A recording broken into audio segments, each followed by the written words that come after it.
How to delete a price alert on TradingView. Hello everyone, welcome back to another video from Finance and Crypto Guide. If you are getting too many alerts or accidentally set one on TradingView and now you want to remove it, then here's how you do it in a few minutes. First of all, open up the TradingView application or website and sign into your account. Once you're inside, go ahead and get to the Chart tab at the bottom of the screen. Inside the chart page, tap on the three dots at the bottom, and this will open up this pop-up menu where you need to go ahead and tap on Alerts. Inside Alerts, you'll see all of the alerts that you have set. To delete one of the alerts, go ahead and press and hold it and click on Delete.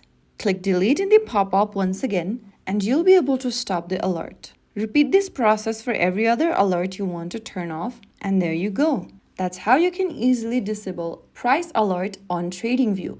If you found the video helpful, don't forget to like, share, and subscribe to our channel. I will be back again in the next video. Thank you for watching.